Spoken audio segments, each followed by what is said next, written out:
Okay, hello everyone. Thank you for joining me on my YouTube channel today. This is another installment in my series, How to Save Your Life, Stories of A Course in Miracles Transformations.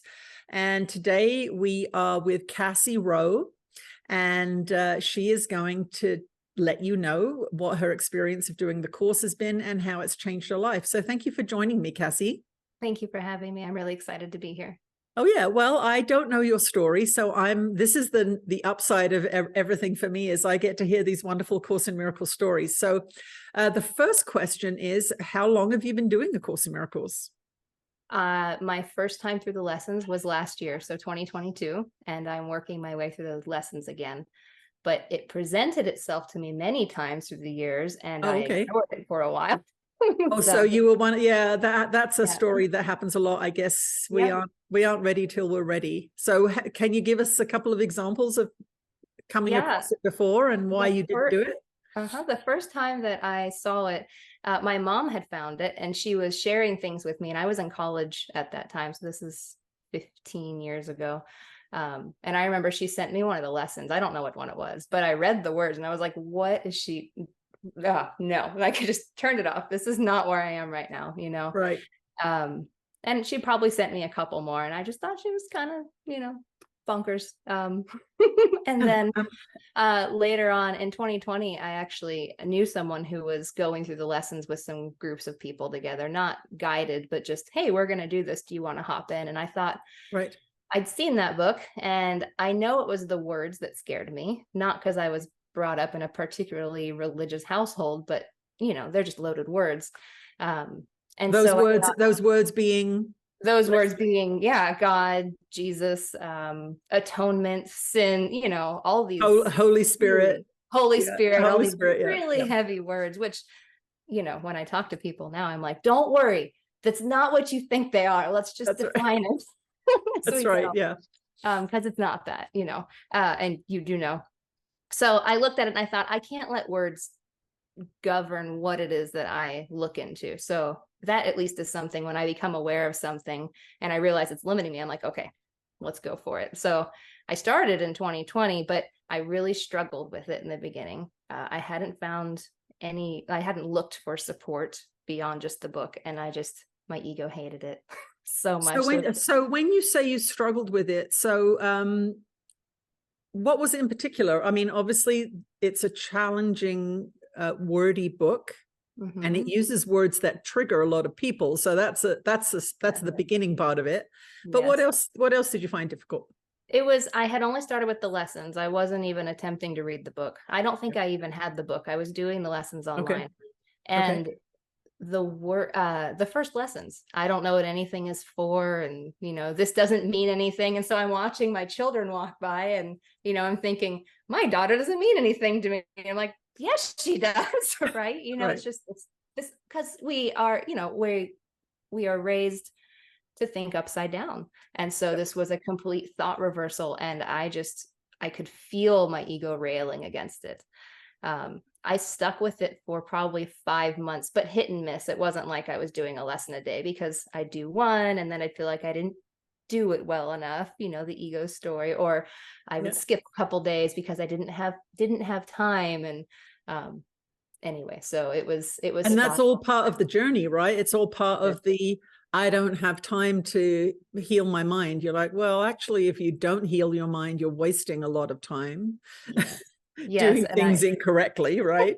And I speak that now because I've seen it, when you're there, that experience and being able to share it is so great. So, I was homeschooling 2 young children. I still do, but I have time now. But we had a farm and lots of animals, and there were just all these things going on, and I just couldn't figure out at that time, or rather, I guess I willingly didn't want to figure out how to incorporate it. Right.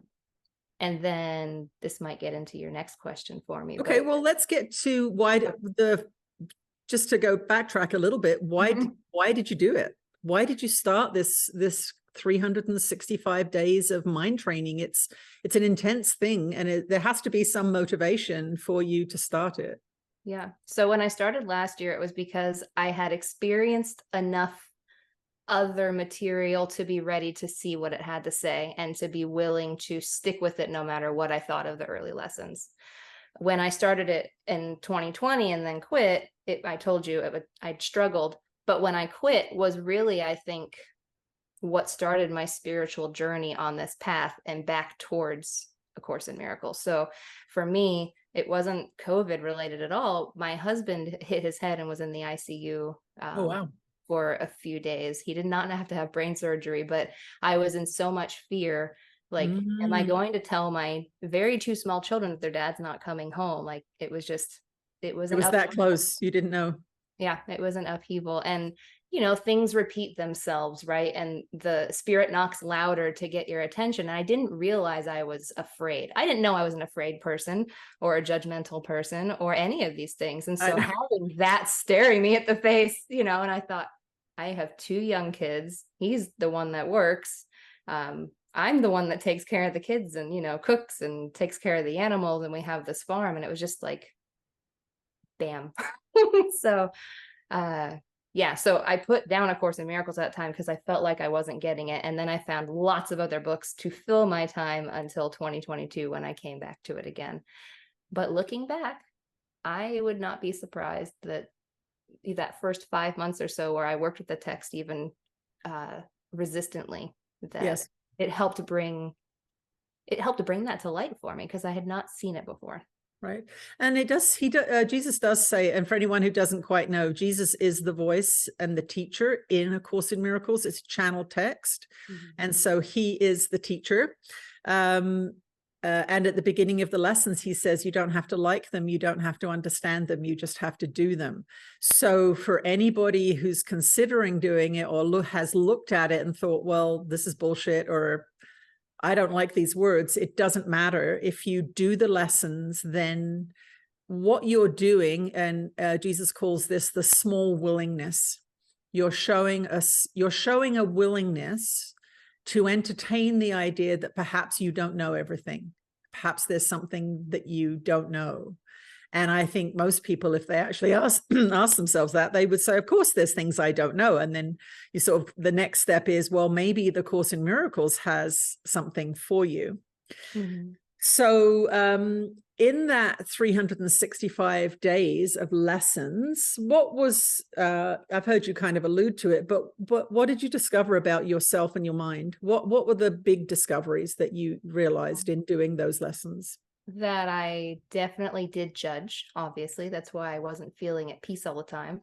But I didn't catch myself before, right? Because I wasn't feeling like I was overtly being judgmental about someone, but all kinds of things, you know, the way my children interact as siblings, you know, the things that family members or friends would say. I never consumed mainstream news or anything. So it wasn't, that wasn't a big thing for me, but just noticing, you know, people's feelings about vaccines and not vaccines and masks and not masks, and just these really more charged topics that I was a part of because of our lifestyle and, you know, how we lived. So, and for me, because we were into permaculture and things, I was noticing the judgment I had of people who would use Roundup and spray, you know, I'm thinking, what are they thinking? You know, right. Yeah. Me of judges. And so, you know, that's where my judgment took its turn. But seeing that, and then seeing how scared I was, realizing that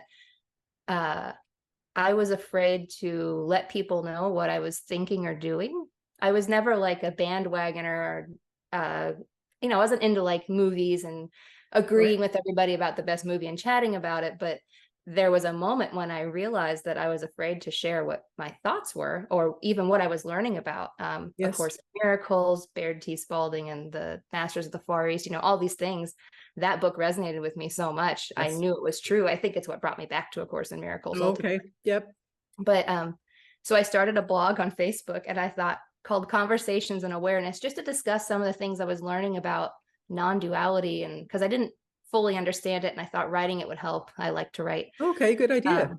And so, but I remember putting like some of the first posts on there. It was just, my heart was pounding, my hands were shaking, like, you know, I would edit the thing that I wrote and reread it a million times to make sure, like, I wonder if people will understand it that way, as if I could control how they interpret anything, right? But at the time, anyway, it's been a journey, and it doesn't bother me. I'm not worried about it anymore. So yes. But in the beginning days, I remember that. And then God forbid somebody commented, even if it was a friend, because then I was going to have to read the comment and then respond to it, and I was afraid. My strategy when I first started posting things was reading the comments. And then when I started posting the channeling and stuff on YouTube, I got such horrible comments in the beginning that I was like, okay, I'm not reading comments anymore, because it doesn't matter what people think. It's up to them. If they hate it, they hate it. They're not going to watch it again. And if they love it, well, then that's good. Yeah. So I actually didn't read comments for the longest time. And I actually really trained myself out of allowing it to matter. Yeah. And really, one of the things I look at and I say to people is, you're just sowing seeds. Not every seed germinates. And I know I'm like ripping off Jesus' story about the sowing the seeds and some of them fall on.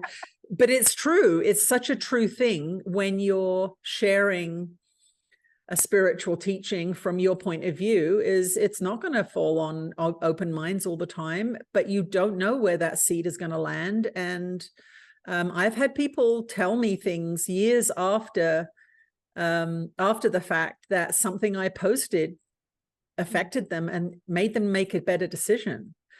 But they never posted, they never commented, but they commented when they met me a couple of years later and said, that thing you posted changed my life. And I was like, wow, you never know, right? You never know what's going to come from your courage to share your experience. Yeah. And so that was a big step out. And then things like going into crowds of people, I was like, I'm just a country person. This was my story. Like, I just like space. I don't really like people. I prefer animals, one of those. Right. And, I'm to the point. I mean, I was not like a phobic or anything, but I guess on some level, right, if there's not much difference, it was kind of that. And it's just not there anymore. I'm not afraid. Yes.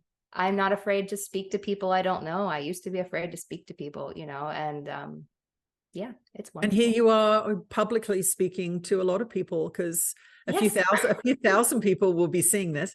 So we're getting on to the next question, which is, what transformations have you experienced doing A Course in Miracles? So do you want to talk about the internal experience of peace of mind? First of all, like, do you find that your inner experience is way different? Oh, definitely. Definitely. So, finding your triggers and being able to, first of all, becoming aware of your triggers, right? And then understanding that although there's lots of information out there about how to handle it, what you can do differently, breathe this, hug your inner child, whatever, not that those don't work, but I think they still don't get to the beliefs, which is what A Course in Miracles teaches us to understand and come to, so that we can change our beliefs to change our mind. And it doesn't happen overnight, but it happens bit by bit. And things like, again, my kids, they're an easy subject because we're together all the time. Big part of your day. And so places where, they used to trigger me, I'm just to the point now where I can chuckle to myself most of the time, not always, not perfect yet, still working on it, but I can just chuckle to myself and not be upset that, he did this or she did this or they did something to each other, and just be like, all right, guys, how can I add love to this and make it okay? The other day, as a specific example, I was like, closed my book. I was like, we're going on a walk with the dogs. Everybody get dressed. Let's go. And it was just, so just things that I wouldn't have done before. Ego Cassie would have been grumbling because she wasn't able to sit down and read a book for a little while and take a break at this time of day when she was really tired, and, just all these stories that we spin. And then peace of mind in other areas too. I don't worry about things. If something happens that was unexpected, I'm like, well, there's something to learn from that, and so that's a very quick transformation. I know when I started the course, I started to experience periods of peace, and I would be like, what the heck is going on? My mind is quiet. And I'd never experienced that before. And it could be half an hour, an hour. At times, it might even be several hours. And I noticed that there was no voice yammering on about whatever in my head. And I was like, oh, it must, because I was doing the Course in Miracles really in kind of an isolated time and place, didn't have a computer, I didn't even know what the course was, to be honest. And I'd be like, oh, it must be this blue book I'm reading, because this is weird, not having a voice in my head all the time, you know, the voice of the ego. So do you find that you get blocks of peace where you're just like, oh, I'm not worried about anything, I'm not really thinking about anything? Do you find that happening? Yes. And I was just describing to somebody yesterday that, you know, it used to be I would make a joke if Kyle, my husband, would come home from work and he'd say, what'd you do today? And I would be like, if you could see a map of all the thoughts and like a web diagram of every place my mind went today, like I'm exhausted, it'd be huge. Right. And now it would be so much tinier, not because I'm not thinking of things, but because I'm really directing what it is I want to think about and not getting sidetracked by the what ifs and the, you know, the delving into the future and the past and the fear and all these other things. So in terms of being a parent, because that's one of the things that I noticed in the course was the course came to me when my youngest son was 7 and my oldest son was 11. Mm-hmm. And my youngest son he would have these very, very dark moods. Mm-hmm. And because I started reading, I was doing the course, and then I also read a parenting book called, and this might interest you actually, it's called Awakening a Child from Within. I'm reading that too. I have it. Are you? Oh, okay. And what it allowed me to do was to completely look at my son's behavior in a different way. And what I saw was that even at 7, his desire to separate and his ego was taking over his little mind. Mm-hmm. And the way I approached it was to say to him, when he'd get these dark moods, and he could like ruin a day for everybody, he wouldn't participate, he wouldn't get in the car, it would be just completely shut down. Mm-hmm. And I would say to him, you've got a decision to make. There's a decision for separation and there's a decision for connection. And I said, right now you're feeling really bad because you're choosing to separate. Mm-hmm. And I would put my hand out to him and I'd say, if you hold my hand and you choose connection, that yucky feeling that you've got will go away. Mm-hmm. Old Tina would have said, if you think that you're going to control, right? Yes. Yes. It would have been an attack. It would have been a judgment. And it was very interesting in a relatively short time, because of that process, the course taught me, mm-hmm. These dark moods would disappear.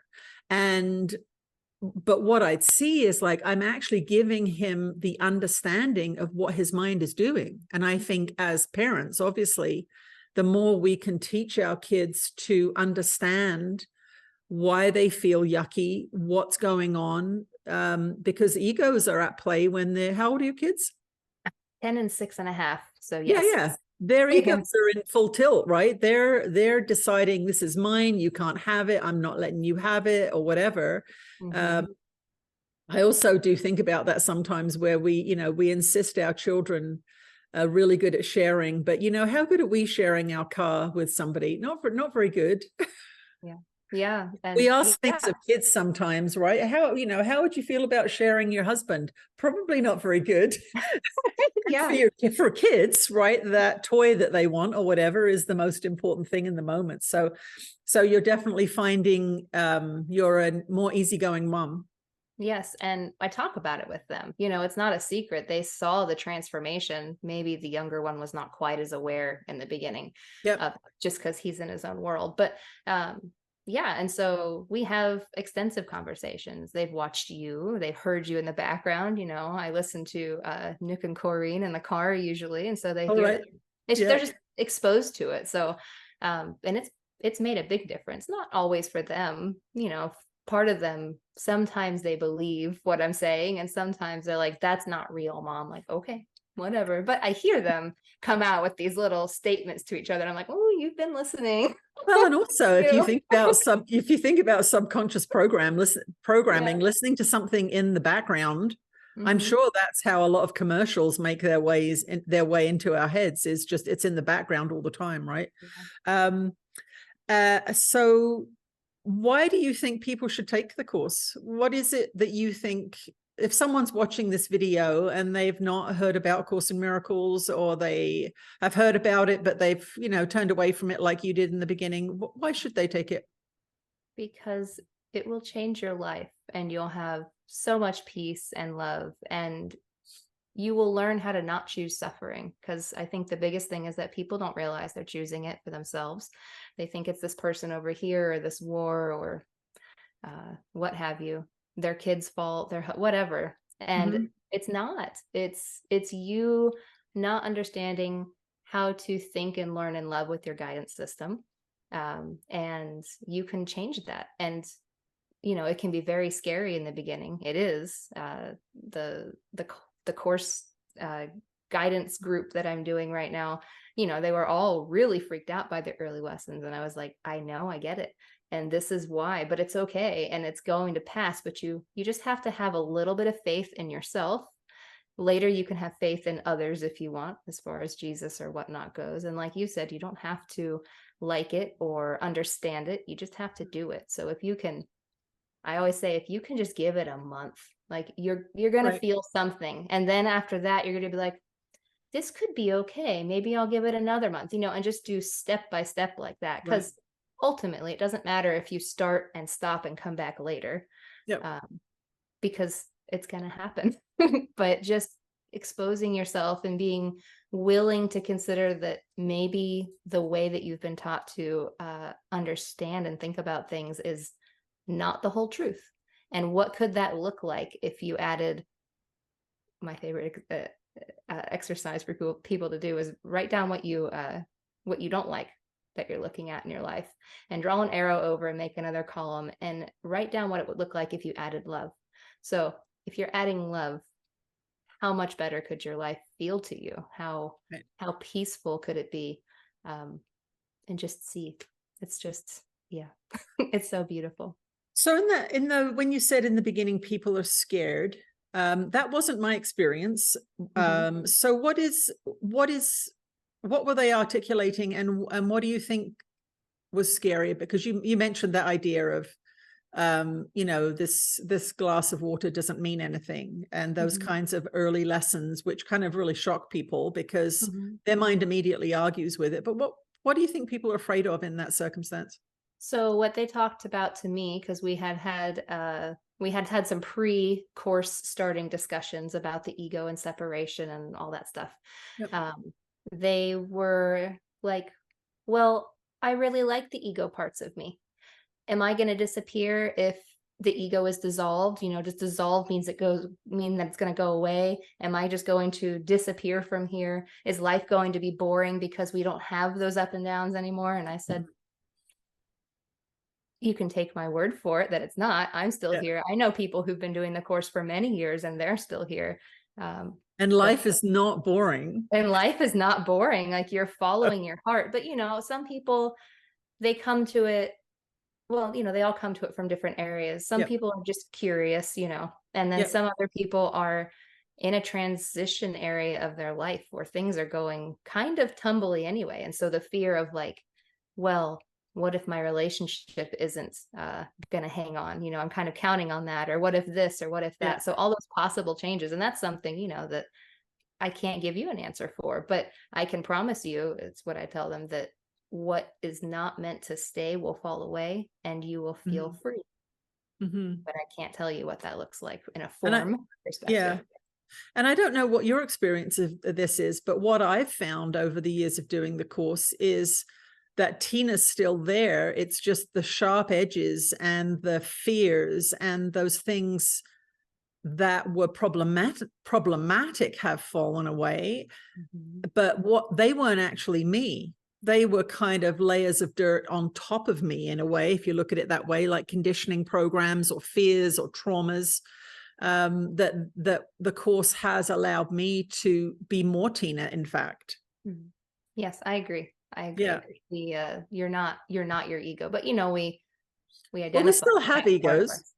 Yes, we do still have egos, but you know, that's not you, right? That's that like personality part that you think is you, but you still have a personality. Yeah, it's just different. It's a difficult concept to explain, especially to someone who doesn't know, or has maybe never even ventured into this kind of reading before, right? Right. And so one of the things I think that's popping into my mind is this idea of, like a health transformation. If you're not exercising, you're eating badly, but you don't feel very good, trying something for 30 days, let's say no junk food, only whole food, and walking 20 minutes twice a day. If you're not doing that, if you do that for 30 days, you are going to feel better. You're going to feel better. But on day one, you're still feeling really shitty because it's day one. And you're being asked to do these new things. So sort of day one, day two, day three, day four, it's like there's nothing really much that seems to be happening. But 30 days or 60 days of transforming a mental and emotional habit, you start to see things. So for me at the beginning, and I've mentioned this before, but I'll repeat it, is I was having a constant battle with my mum in my head when I started A Course in Miracles. And I had no idea this was going on. Because the ego always wants you to look outside of yourself to blame, that you actually don't have any idea of what your mind is doing all day long. And as I started to look inside, I was like, holy cow, I was having these elaborate dream arguments in my head with my mum. And then I was wondering why I wasn't eager to give her a phone call or talk to her. Well, it was because I had resentments that were manifesting in these movies in my head. And I think most people have resentments that play out in their head. Do you have any experience of resolving a resentment through this year that you've been working? Okay, so you have a story about resentment. I just asked you about, did you have a resentment that you were able to resolve? Do you want to share that experience with us? Yeah. So when you described the story with your mother, this may not be so much resentment, but just I caught myself in an ego story, and it's the first time I remembered actually catching myself in that. And after that, it became so much easier to identify. But my husband and I have a great relationship, and we communicate very lovingly, and we can talk about things. And it was in the midst of my first time through the lessons, I just had this dark cloud of whatever, our energy was just kind of off. And then he left to go for a walk. So I was home with the kids, and I was doing what I was doing in the kitchen and trying to not focus on the fact that he left for a walk, because he doesn't do that. And it just felt awful, right? I was telling myself these stories. I don't even know what they were, but the one that caught my attention was, what if he's talking to his mom and planning a divorce, because she was a divorce attorney? And I heard that, and it was such a stupid thought. I just laughed out loud, and all of a sudden this cloud just dissipated, and I realized for the first time that, like, here I was, this split mind, telling myself a story and believing it, and really panicking and just creating this hell for myself, creating, choosing suffering. And then that thought, I swear it was given to me just so I would laugh, just so I would shift me, and I would see that's not it at all. It's like that full catastrophe thinking, like this is the worst thing that could happen because we aren't getting along for a half an hour or something. Exactly. I think it was a little more than a half hour, Tina. But oh, okay. Yeah, it was a little more than that. Okay. Anyway, yeah, and it was just so funny. And so then after that, I was so excited because I had identified this this ego story. And so then and now, every time it started happening again, I could catch it sooner. And now I see it right away, usually. And it's freeing. So, you become your own teacher in a way, right? Like once you start realizing what your mind is doing, you think, oh, if I believe that thought, because one of the things I sort of talk to people about is this idea of becoming discerning about which thoughts you believe. To actually have a thought, if you have a thought and go, is this a sane thought? Is this a loving thought? Where's this coming from? Like, because generally speaking, Jesus and Ananda will say, if you have a thought, if it's not loving, it's not coming from spirit, it's not guidance, it's your ego, because the ego is judgmental, separation focused, fearful, angry, all of those things, right? So if you have a thought, like you were saying about your kids, for example, oh, I hate the fact that I'm not free to sit and read my book, and I hate that. if you have that thought and go, like, what's the frequency of the thought that I've got right now? What could I choose? And as you said, you slam the book closed and go, let's go for a walk with the dog. And that changes everything, right? That tiny decision probably transformed that day. It did, because it right? could have, like, they just kept going at it, right? Just one time And they're after bickering another, because trying they've got outdoor energy and they're indoors, right? Let's face it, that's what kids are doing, right? They need to express that energy in a way, but because we're so indoor people these days, and you live on a farm too, so it's like you've got outdoor things to do. Well, we used to. We're somewhat Oh, you different don't now, anymore. but Okay. So what do you think about your future in terms of, like, you've gone through a huge transformation in just a year? What kind of things do you think might evolve as you continue on this practice? Like you said, you're actually leading a Course in Miracles group now, which you didn't think was something you do. Oh yeah, I remember when I started. I've been through the text 3 times now. I love the text. It makes more and more sense every time, and it's great. Well, And that's a huge accomplishment, because most people avoid the text for a long time. well, and I tried, and it was so funny because I remember starting it. I was like, oh, but I started reading. I thought, oh, there's actually really good stuff in here. I don't understand it all, but this is good too. But I remember the first time through the text, I was very resistant to, like, ooh, what's this holy relationship stuff? And what's that mean for what our family looks like? I'm going to read it, but I'm going to go past it. And when I read the part about being of service to others, I thought, no, not me. I'm good where I am, and what I've seen come out of it is just the opposite, and in a beautiful, not scary way.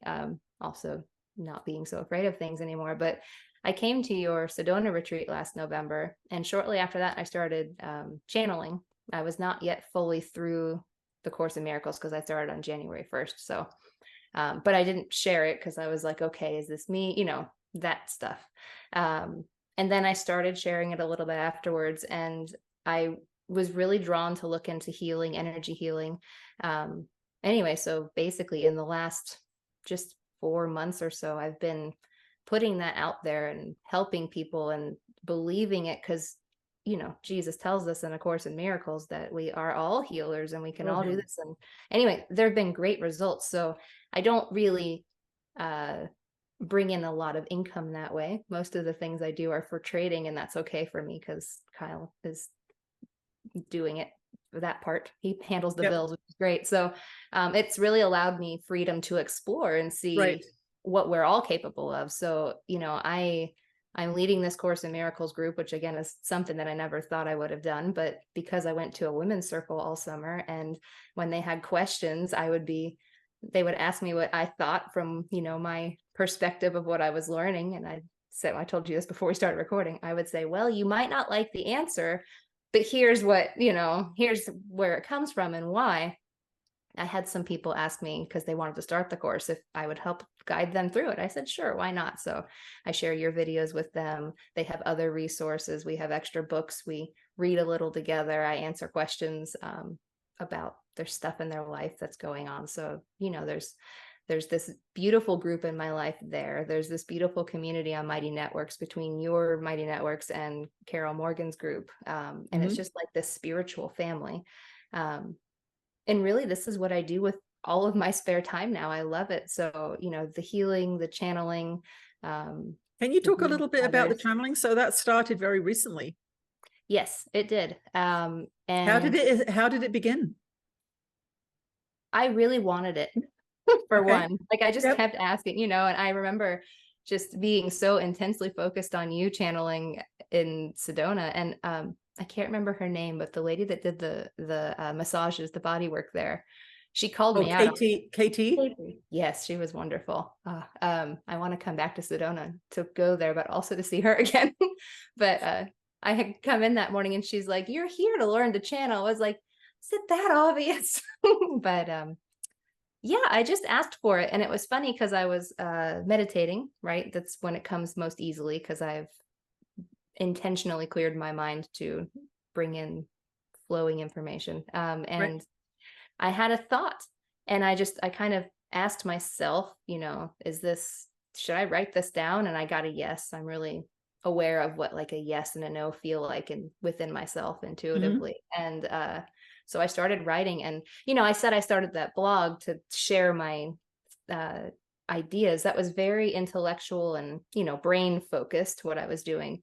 Right. This was the first time that I wrote something from start to end with no blips, no need for any editing whatsoever.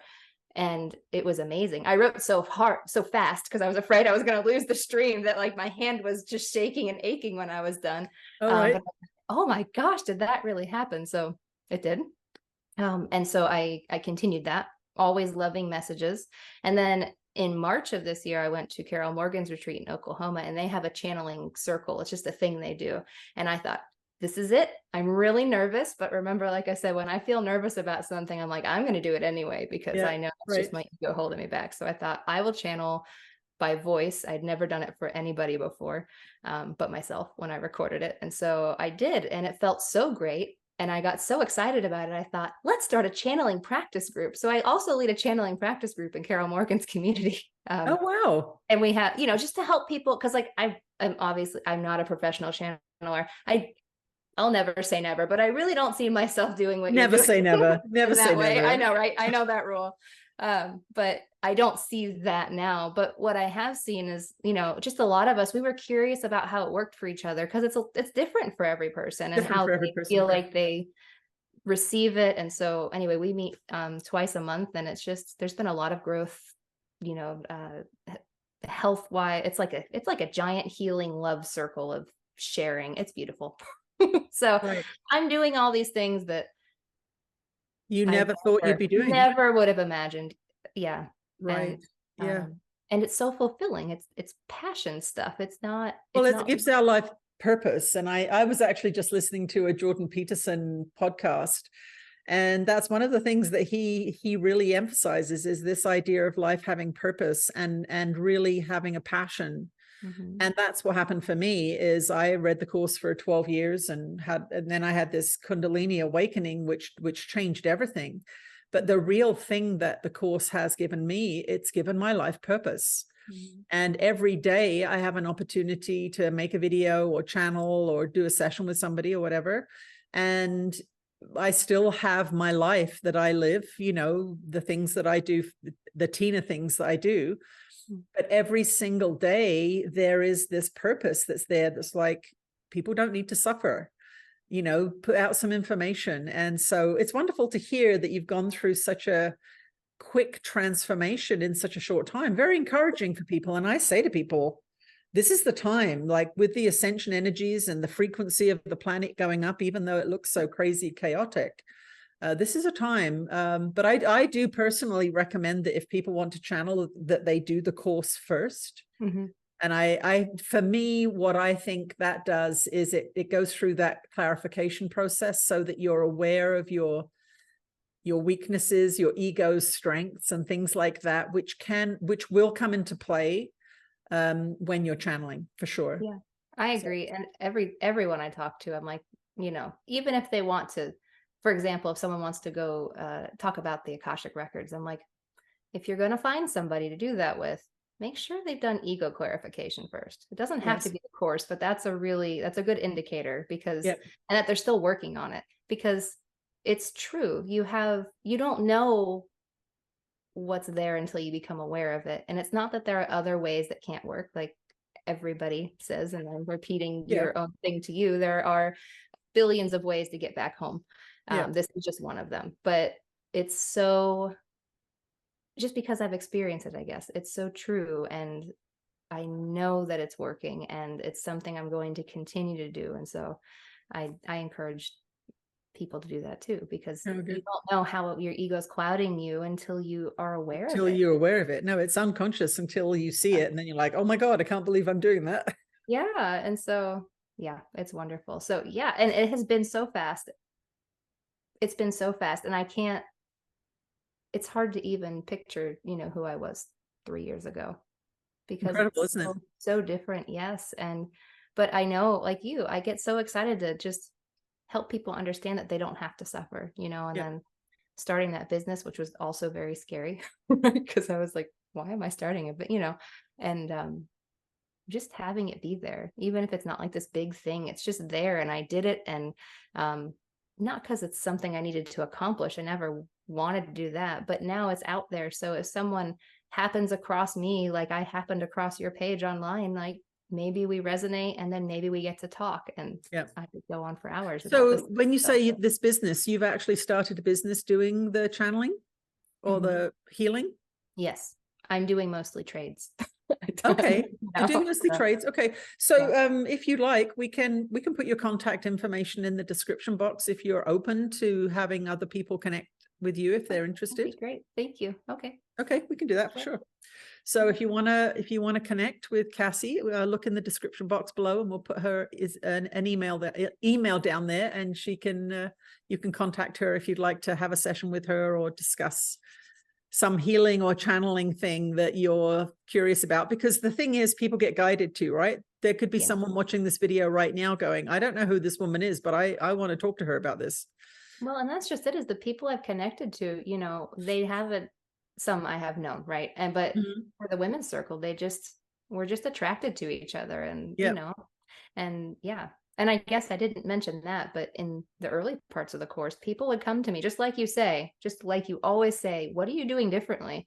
I've been asked that question. And like when I first discovered I like discussing A Course in Miracles with people, was when someone approached me at a tea shop and asked me what I was doing. And I was like, well, I'm doing this. And I couldn't really explain it, but I had the book there. So I was like, let me explain a little bit to you. Right. So, now it comes with me most places, and I talk to people on airplanes. That's exactly how it started for me. I would take the course because I lived on a remote island, and like going to the coffee shop for a couple of hours in the morning was one of the ways you entertain yourself in the winter, for example. And I would have the Course in Miracles on the table. I'd be reading it mostly. And I would have people come up to me, and they'll be like, what are you reading? Or people would go, oh, I've studied that. And I go, I'll sit down and we'll talk about it. But it was sort of like an informal counseling table at the coffee shop. And what I realized when I actually started channeling, I was like, oh, I've been doing this for a while. I've been sharing this information for a while. I have been teaching the course, even though I hadn't really kind of thought of myself as doing that, but I was doing it in that way, same way. So I agree. I wouldn't have said I was doing this then, but I was. It's not like anyone takes over your voice. You're still there, like you're still on the forefront, but all of a sudden this beautiful set of words and all this stuff comes up from the course, from source, the course, and there it is. It just flows freely, and it's channeling. It's channeling. We're all channeling all the time. So clarify your egos, everybody, and then really bring through love and share it, because the extension of that love is really, it's fun. It's a fun way to live. It's much more fun than the other way. Yeah. So okay, well, thanks for this, Cassie, and I'll put this up in a day or so, and YouTube land can get to know your story. So thank you. Thank you very much for having me. My pleasure.